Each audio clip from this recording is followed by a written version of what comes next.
Revelation 5.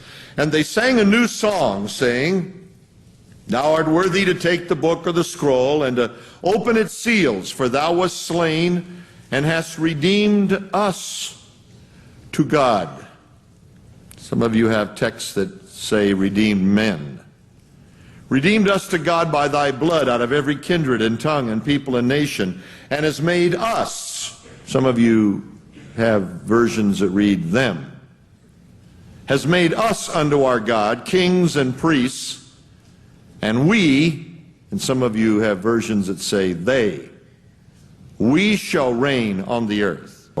Now back to Revelation 5, and let's take a look at the problem of this text. Is it us or them? Now here it is, folks, in a nutshell. Listen carefully. This is going to determine whether you walk out of here believing in the pre-tribulational rapture or whether you believe in a post-tribulational rapture. I'm going to quote one of the greatest scholars on the book of Revelation, who is also a post-tribulationist. He says in his book, George Eldon Ladd, Commentary on Revelation, that if in fact it is us, then that group is speaking about their own redemption and must refer to the church, which immediately makes us all pre-tribulational. Because whatever the 24 elders are, they represent a completed group of people. He happens to believe they are angels. I believe they cannot be angels, and have stated so back in our message in chapter 4. But this is a little bit stronger than you can believe. I decided before I came tonight to go through all of the Bibles I have. Now I got 2 shelves of them in all kinds of translations. And I was amazed how often this particular footnote appears. Most ancient authorities agree that the word is them or they. Even in versions that are King James and support the us in the text, there's a little footnote. I have a King James. It has a footnote.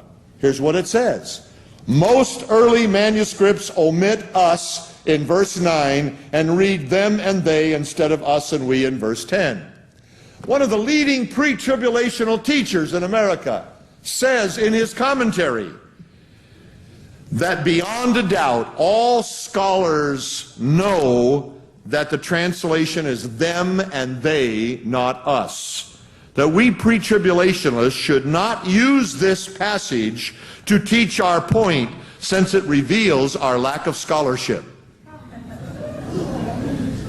Oh, hey, there are worse statements than that. In various commentaries. Well, you know, I got kind of, inquiring minds want to know. I decided to look into the matter.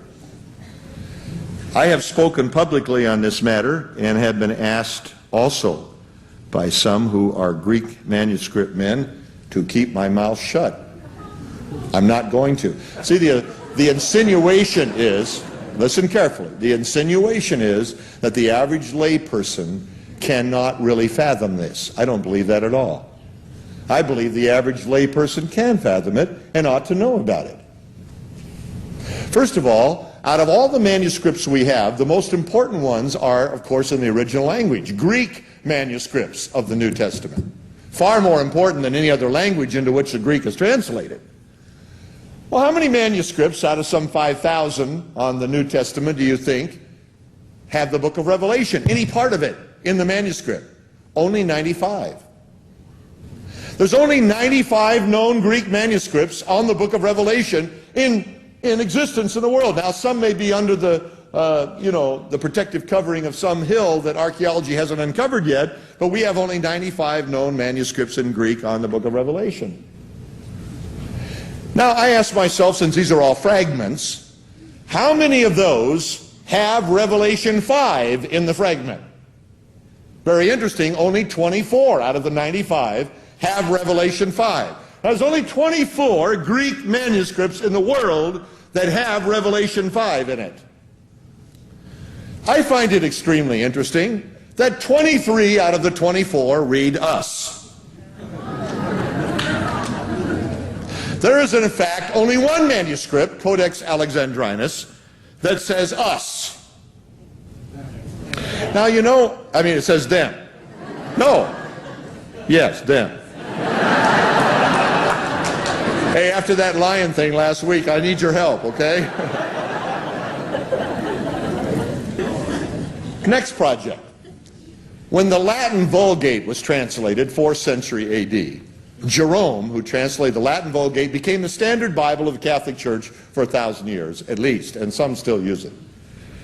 The Latin Vulgate of Jerome had more Greek manuscripts available to him than we even know exist on this book.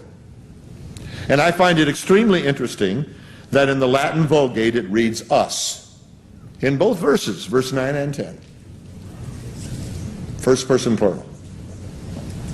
You say, well, that's interesting.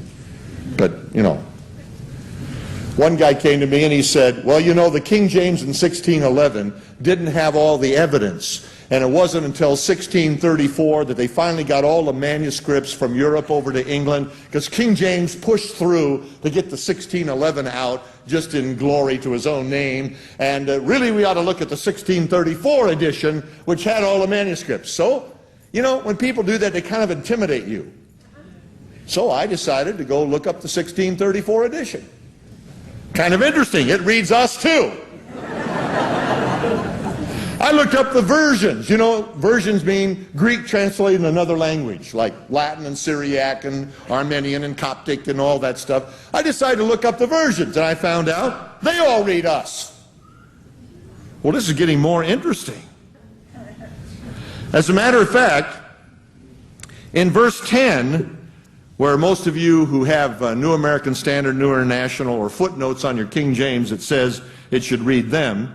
In verse 10, the word them in the third person plural, they shall reign, are all what we call variant readings, even in the manuscript evidence.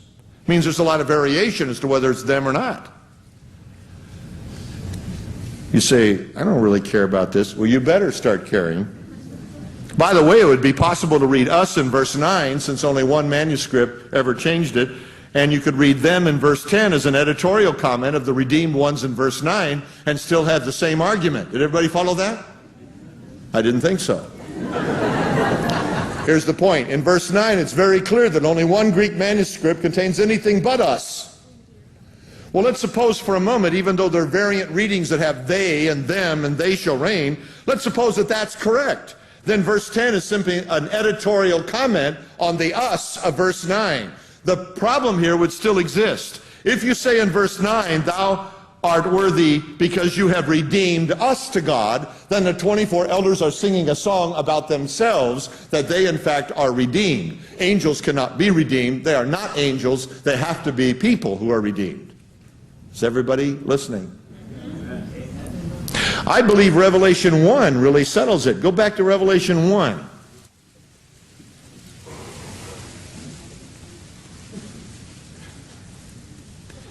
Verse 4 says, John to the 7 churches. Verse 5, from Jesus Christ, in the middle of the verse, unto him that loved. Well, isn't that interesting? He didn't say unto him that loved them and washed them from their sins in his own blood. He didn't say he made them kings and priests unto God. And this is a direct quotation also in chapter 5, that he's made us kings and priests. No, the us belongs, and Revelation 1, 4-6 settles it, because there's no variation on that text whatsoever. You see, friends, what this means is the 24 elders in heaven, a completed body of people in heaven, are literally redeemed believers. The church of Jesus Christ is in heaven all during the tribulation. It is not on earth.